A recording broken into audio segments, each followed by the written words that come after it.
তোমরা এই কি জীবন বাছাই করে নিছো ছেলেরা, তোমরাই বলতে পারো বাবা। তোমার জন্য আমি আটকাবো না, আমার জন্য তুমি আটকাইবা না।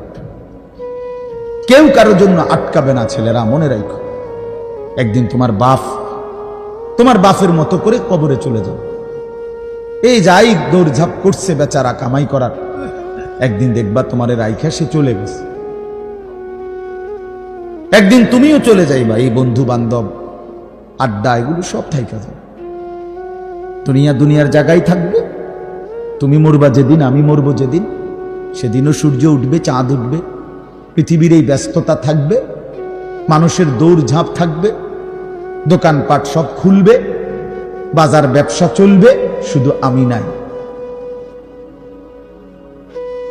শুধু কি আমি, আর সবই কি স্বার্থপর দুনিয়া। কেউ তোমার জন্য 1 ঘন্টাও থামবে না, কেউ না। কারো হাতে সময় নাই ভাইয়া, কারো হাতে সময় নাই। বহুতই বড় স্বার্থপর এক দুনিয়া এটা। এজন্য বুদ্ধিমান সে, নবীজি বলছে, আল কাইয়িসু মান দানা নাফসাহু ওয়া আমিলা লিমা বা'দাল মাউত। বুদ্ধিমান তো সে যে নিজের হিসাব করে, নিজের হিসাব রাখে এবং মৃত্যু পরবর্তীর জন্য আমল করে। রাসূলুল্লাহ সাল্লাল্লাহু আলাইহি ওয়াসাল্লাম বলেছেন, এক সাহাবী জিজ্ঞেস করছে, ইয়া রাসূলুল্লাহ, মান আকিয়াসুন নাস ওয়া আহজামুন নাস? সবচেয়ে বিচক্ষণ, বুদ্ধিমান, বিবেকবান কে? নবীজি সাল্লাল্লাহু আলাইহি ওয়াসাল্লাম বলেন, আকসারুহুম যিকরান লিল মাউত। বেশি বেশি যে মৃত্যুকে স্মরণ করে। ওয়া আকসারুহুম ইস্তি'দাদান লিল মাউত, এবং বেশি বেশি যে মৃত্যুর জন্য প্রস্তুতি গ্রহণ করে। সে বুদ্ধিমান, সে বুদ্ধিমান। কুরআনুল কারীমের মধ্যে আল্লাহ তাআলা বলেন, ওয়া ইন্নাদ দারাল আখিরাতা লাহিয়াল হায়াওয়ান। ছেলেরা মোবাইল যে কয়জন হাতে আছে নামায় ফেলো, হাতের থেকে মোবাইলটা নামায়া শোনো ভাই, আমার দিকে তাকাইয়া শোনো, ভালো হবে ভাই। তো আল্লাহ তাআলা বলেন, নিশ্চয়ই আখিরাতের ঘর জান্নাত, সেটাই কেবল জীবন। লাহিয়াল হায়াওয়ান, ওইটাই লাইফ, ওইটাই জীবন, এটাই স্টেশন, এটা প্ল্যাটফর্ম। এজন্য ট্রেন স্টেশনে যত অত্যাধুনিক এসি থাকুক, বাসের প্ল্যাটফর্মে যত অত্যাধুনিক রুমে হোক, লোকটা কেবল ছটফট করে, একটু পরপর ঘড়ি দেখে, টিকিট দেখে, বাইরে উকি দেয়, বাস আইয়ে না। আরে ভাই এরকম করেন কেন? এসি চলতেছে, বসে না থাকবে। আর দেখনি আপনার কথা বইয়ে থাকতে মাইছি না, ঠিকই না বলেন? অথচ কোনো সমস্যা নাই, এতটা অত্যাধুনিক রুম এখানে, তারা নাস্তা টাস্তা দিচ্ছে, কিন্তু হেড কেবল গড়িছে, সে কেবল টিকিট চায়, সে কেবল জিগা কি ভাই আইলুনি ট্রেন আসছে না, কারণ এটা যে প্ল্যাটফর্ম, সে এখানে বসতে আসে নাই। রব্বুল আলামিন বলে, বান্দা বিশ্বাস করো, এটা প্ল্যাটফর্ম। মালি ওয়ালিদ দুনিয়া। রাসূলুল্লাহ সাল্লাল্লাহু আলাইহি ওয়াসাল্লাম, হাই উম্মত, দুনিয়ার সাথে আমার কিসের সম্পর্ক? কি সম্পর্ক? ইন্নামা মাসালি ওয়া মাসালুদ দুনিয়া কারাকিবিন ইস্তাওয়াল্লা তাহতা শাজারাতিন সুম্মা রাহা ওয়া তারাকা। হাদিস। নবীজি বলছে, আমার উদাহরণ দুনিয়ার সাথে কেমন শোনো। এমন এক পথিক লম্বা পথে বহু দূর কোথাও যাবে, রওনা দিছে, প্রচন্ড রৌদ্র, ভীষণ রৌদ্রে পথিক এতটাই ঘামে ভিজে গেছে যে এজন্য সে একটা গাছের নিচে একটু বাতাসের জন্য একটু বসছে, শরীরটা যাতে একটু ঠান্ডা হয়, গরম লাগতেছে। তো কিছুক্ষণ পরে শরীরটা যখন একটু ঠান্ডা লাগছে, একটু বিশ্রাম করছে, তা আবার সেই পথিক তার মূল গন্তব্যের দিকে রওনা দিয়ে চলে গেছে।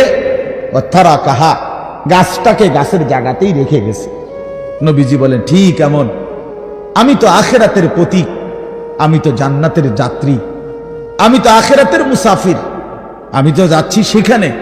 তো যাওয়ার পথে মাঝখানে 60 বছর, 63 বছর, 40 বছর, 50 বছরের একেবারে সামান্য একটু সময় ওই গাছের নিচে দুনিয়ায় একটু বিশ্রাম করলাম, একটু বসলাম, আবার একটি নির্দিষ্ট সময় পরে আমি আমার আপন গন্তব্য আখিরাতের দিকেই রওনা দিলাম।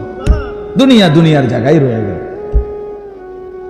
দুনিয়া দুনিয়ার জায়গাতেই রয়ে গেল, দুনিয়া পড়েই রইল। কি ভাই, বুঝতেছেন এই কথাটা? রাসূলুল্লাহ সাল্লাল্লাহু আলাইহি ওয়াসাল্লাম বলেন, ইয়াকুলু ইবনু আদম মালি ওয়া মালি। কি আজীব হাদিস শুনেন।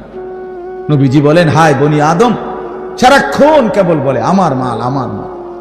দেখছেন, গাড়িটা আমার, এই বাড়িটা আমার, এই 10 শতক জমি আমার, এই সোফাগুলো আমার, এই খাট আমার। আল্লাহ নবী সাল্লাল্লাহু আলাইহি সাল্লাম বলেন, হাল্লাকা ইয়া ইবনা আদম মিন মালি। কোথায় তোমার মাল? এই বনি আদম, মাল তোমার বলতে কে বললো এগুলো তোমার? এগুলো যদি তোমারই হয় তো তুমি যেহেতু চিরস্থায়ী ভাবে দুনিয়া থেকে কবরের দিকে চলে যাচ্ছ, এগুলো সাথে নিচ্ছ না কেন? তোমার জিনিস কার জন্য রেখে যাচ্ছ? এই বেটা,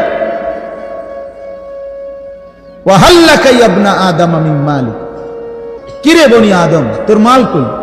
তোর যদি হয় নিচ্ছ না কেন এগুলো? আমার এই মোবাইল আমার, তো আমি এটা নিয়ে যাবো না সাথে এখন, নাকি ফিরে যাবো? কথা বলেন না কেন?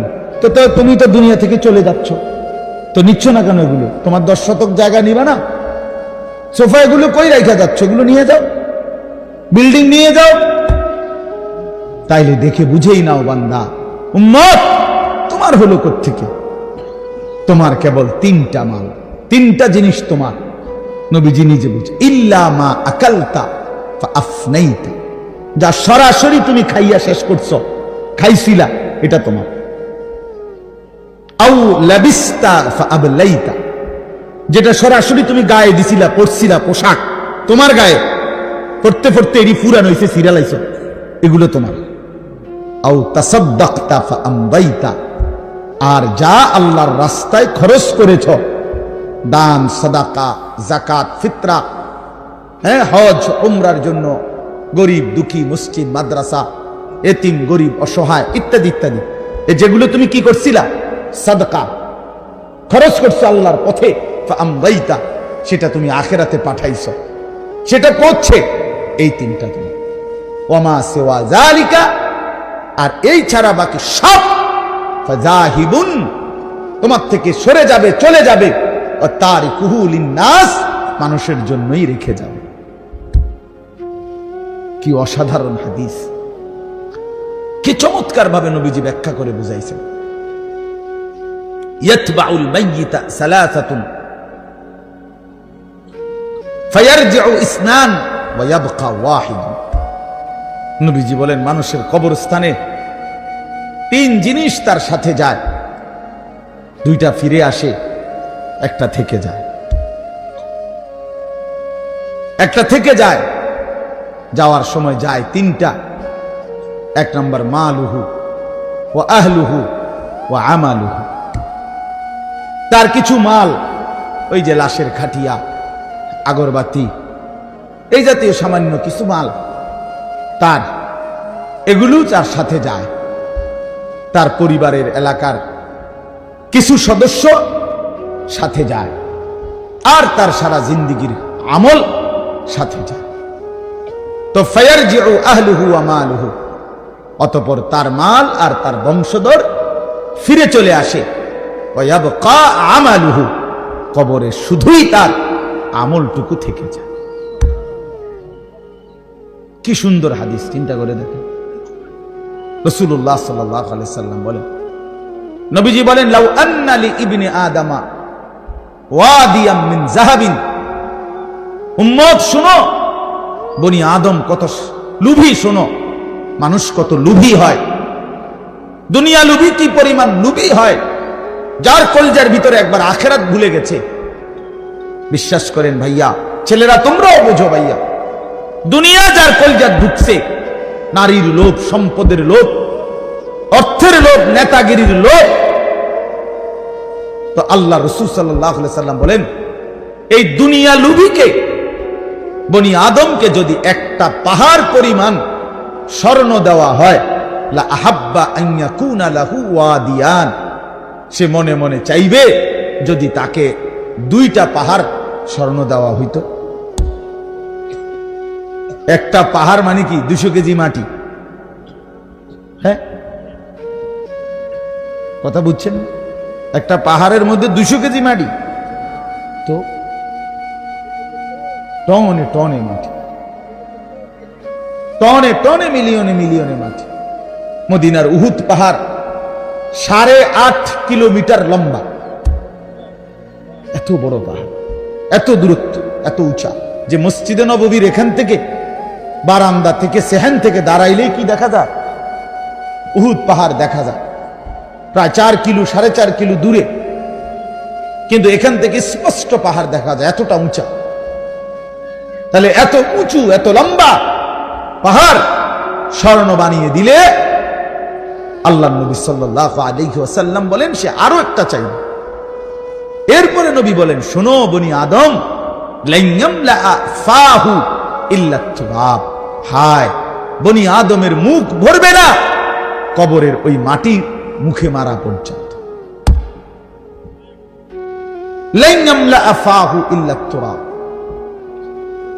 তার মুখ ভরবে না কবরের মাটি ঢুকা পর্যন্ত।